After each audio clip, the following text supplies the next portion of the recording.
Баарыңарга салам, бул мен Айбек, бул биздин кезектүү онлайн сабак. Бүгүнкү сабакта биз сиздер менен сөздөр темасыны улантабыз. Башкача айтканда баштайбыз. Анда эмесе сабагыбызды баштайлы. Мурдагы сабактардын биринде сиздерге мен символ типин түшүндүрүп өткөм. Символ типинде биз ар түрдүү символдорду өзгөрмө сактап алсак болот. Сандардан тарта тамгаларга чейин жана башка знактарга чейин, жылысча, кашалар жана башкалар. Анда эмесе сиздерге мисал келтирейин. Мисал үчүн бизде C деген өзгөрмөбүз болсун. Анын ичине биз жылысча символун сактап алабыз. Жана аны outputка чыгарабыз. Cout C деп. Аны иштетсек run деп. Өзүңүздөр көргөндөй жылысча чыкты. Анда эмесе келгиле ушул жылысчанын ордуна биз Айбек деп бир сөз сактап көрүүгө аракет кылабыз. Эмне болот экенин азыр көрөбүз. Өзүңүздөр көргөндөй эле бул сөз чыкпады. Башкача айтканда эң акыркы символду өзүнө сактап алды. Туурабы? Ошон үчүн бизге символ типиндеги өзгөрмөгө биз сөз сактай албайбыз. Сөз сактоо үчүн эмне кылабыз? Бизде string деген тип бар. Ошол типке биз сөздөрдү сактап алсак болот. Мисалы, string деп туруп, name деген өзгөрмө ачып алайын. Жана анын ичине Айбек деп жазабыз. Биринчи string деген библиотеканы жазып алышыбыз керек. Андан кийин иштейт. Өзүңүздөр байкагандай эле символдорду жазып алуу үчүн биз мындай тырмакчаларды колдонобуз, а бирок сөздөрдү жазуу үчүн биз мындай тырмакчаларды колдонобуз. Эми name деген өзгөрмөнүн ичиндеги өзгөрмөдө сакталган сөздү чыгарып алайлы.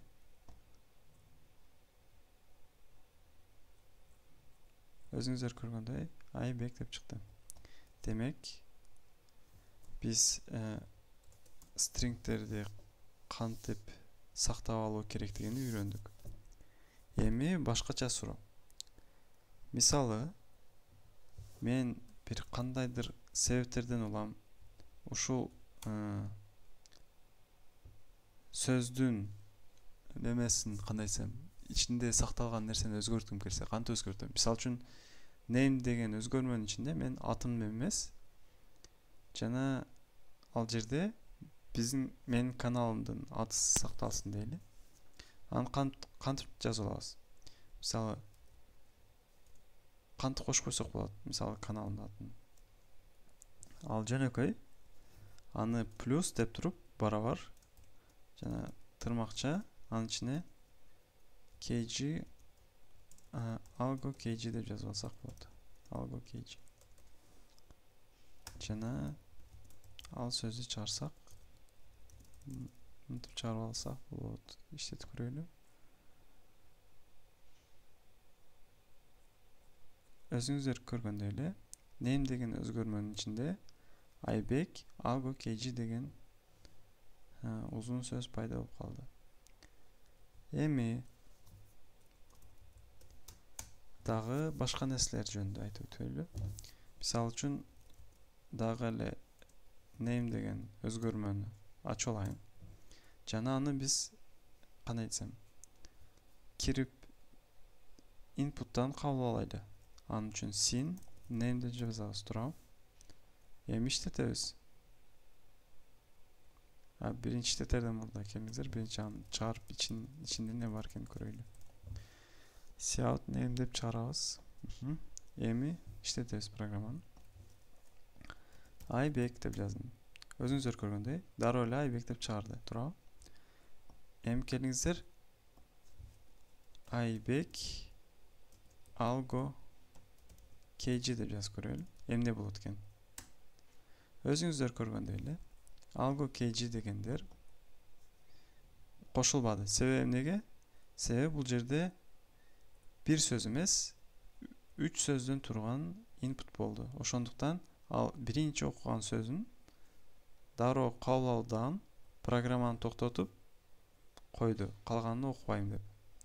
Демек, bizde sin деп туруп жана өзгөрмөнү берсек, бизге жалгыз гана бир эле сөз окуса болот экен. А бирок эгер мен сүйлөм окугум келсе, кантип сүйлөмдү окуп алсак болот input'тан. Анын үчүн башка бир функция бар. GetLine, sin жана түр, анан name деп жазсак, мисалы. Ошондо бул бир линияны окуп берет. Бир линия. Азыр силерге мисалда көрсөтөм.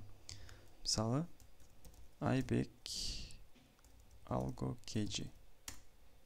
Өзүңүздөр көргөндөй, эми ушул 3 сөздөн турган сүйлөмдү мындайча айтканда бизге чыгарып берди. Окуп, туура чыгарып берди. Эми келиңиздер. Дагы эмне дейин десем.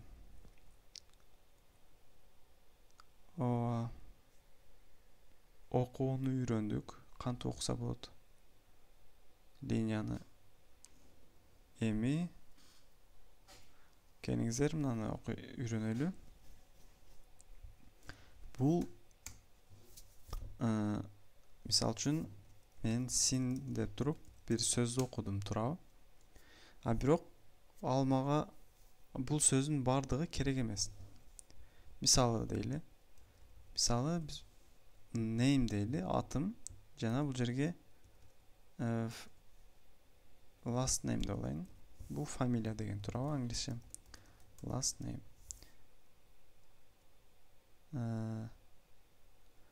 Жана бул фамилия менен атты мага кыскартып чыгарып бер деген программаны жазсам, аны кантип жазсам болот? Мисал үчүн Александр Пушкин же болсо кандай айтсам, Чыңгыз Айтматов дейли, мисалы биринчи пример. Чыңгыз Айтматов. Туурабы, ушундай жазылам. Мисалы Чыңгыз Айтматов десем, мага кыскартып эме деп чыгарып бериш керек. C.Айтматов депчи. Айтматов деп. Ошол программаны кантип жазып алсак болот? Кантип мен ошол биринчи тамганы чыгарып алсам болот. Азыр силерге көрсөтүп берем. Биринчи, анын үчүн эмне кылабыз? Биринчи cout жазабыз, биринчи тамгасын чыгарабыз. Анын үчүн биз name дейбиз. Жана кашаларды ачып, төрпүштүк кашаларды ачып, анын ичине биз 0 деп жазабыз. 0 деген эмне?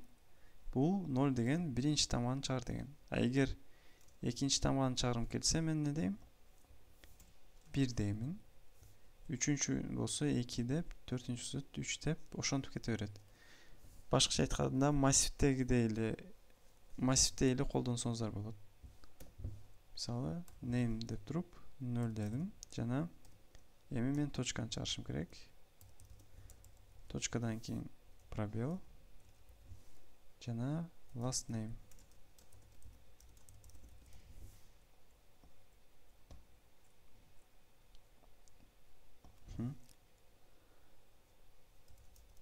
Чыңгыз Айтматов. Өзүңүздөр көргөндөй эле C Айтматов деп чыгарды. Демек, маселени туура чечтик, туурабы? Дагы сиздер бул string боюнча дагы эмнени билишиңиздер керек? Өзү негизи string бул эмне? Бул string кыскасы мынтип элестетип алсаңыздар болот. String бул массив деп. Бирок массивде эмнени сактайт? Массивде кандай айтсам, массивде ар бир ячейкасында бирден тамгалар сакталат. Демек, биз бул stringдин ордуна символдардын массивин иштетсек болот экен туурабы. Мисалы үчүн char c 10 деп туруп sin c десем эмне болот экен азыр көрөбүз.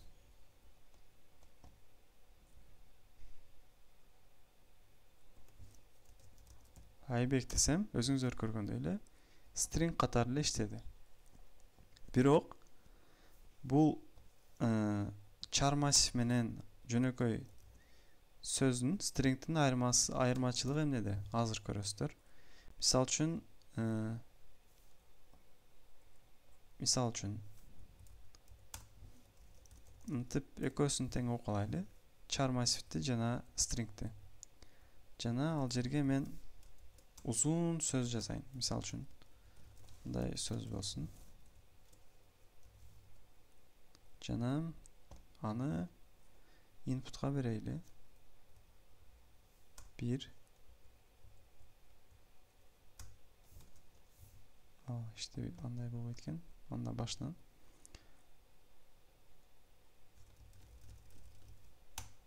input'tan окусам өзүңүздөр көргөндөй эле мен stringди чыгарып алыптын. Stringди чыгарайын салыштыруу үчүн.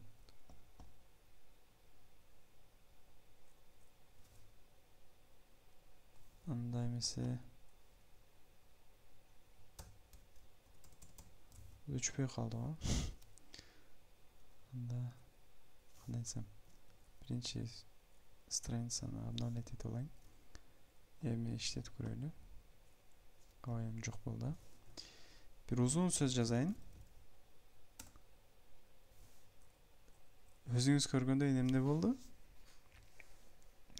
Бул uzun сөздү жазганда биринчи char string ошо uzun сөздүн 10 тамгасына чейин, мындайча айтканда, char string array char'дын көлөмү канча? 10 турабы? 10 эле тамга сакталат. 10 тамганы окуп алды дагы, калганын окубай таштап койду. А калганын string окуп алды. Экөөнүн айырмачылыгы stringге биз размер бербей койсок деле болот.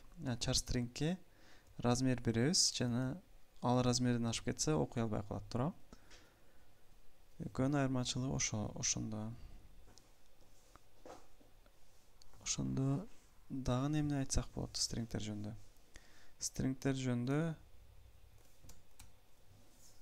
дагы айтып кетчү нерсе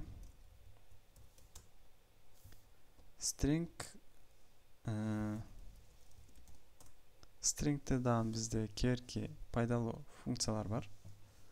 Мисалы үчүн cns дейин жана ал stringден мага башынан 3 тамганы өчүр дейин.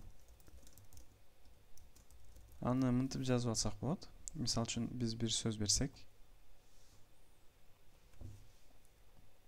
Айбек деп жазып алсам, мисалы үчүн өзүңүздөр көргөндөй эле башынан 3 тамганы өчүрүп салды. Бул эмнени билдирет? Бул кайсыл жерден башталышын көрсөтөт жана ошол жерден баштап канча тамганы өчүрүү керек. Мисалы үчүн бул жерде 1 десем, AK болуп чыгып калат. Айбек деп жазсам, AK. Өзүңүздөр көргөндөй эле. Жана бизде бул stringдин үстүндө дагы бул мындай функциялар колдонсоңуздар болот. Reverse деген функцияларды. Бирок ал функциялар бир аз башкачараак жазылат. Биринчи reverse деп жазабыз. s.begin жана s.end. Бул эмне кылат? Айбек деген сөздү тескерисинче жазып чыгарып коет. Азыр көрөсүздөр. Айбек деп жазсам, Кебия деп жазып коет. Өзүңүздөр көргөндөй эле сөздү алмаштырып койду. Туурабы? Эми дагы кошумча функция sort дегенди кылайлы. Sort деп туруп s.begin s.end десем эмне кылат? Бул ушул сөздүн ичиндеги тамгаларды чоңдон кичинеге карай сорттоп коет. Башкача айтканда, мурдагы сабактарда айттымбы, эсте жок, бирок бул жерде ASCII table деген мөө бар. Өзү негизи тамгалар ушул кандай айтсам, ушул таблицага карап түзүлгөн. Мындайча түзүлгөн эмес. Ушул таблицага карап чоңдон кичинеге карай мындай тизилген. Биринчи бул жерде жазылган эмелер, кандай айтсам, тамгалар, символдор. Бул жерде да ошондой эле символдор. Бул жерде карасаңыздар 0дон баштап 9га чейин. Андан кийин бул жерде тамгалар, чоң тамгалар, андан кийин кичине тамгалар. Ушул жердеги порядокко карап сорттолуп калат. Азыр көрсөтөм. Мисалы үчүн Айбек деген сөздү кайра эле берейин. Өзүңүздөр карап көргөндөй, алфавиттин биринчи тамгасы ошол 1де турат. Б 2, И 3 ошентип сорттолуп калат. Өзү негизи бул функцияларды reverse деген функцияны жана sort деген функцияны массивтердин үстүнө да колдонсо болот. Бирок массивтерди колдонгондо бир аз башкачараак колдонулат. Аны кийинки сабактарда сиздерге көрсөтүп беришим мүмкүн. Анда эмесе бүгүнкү сабак үчүн ушул жетиштүү деп ойлойм. Анда эмесе пока, кийинки сабакта көрүшкөнчө.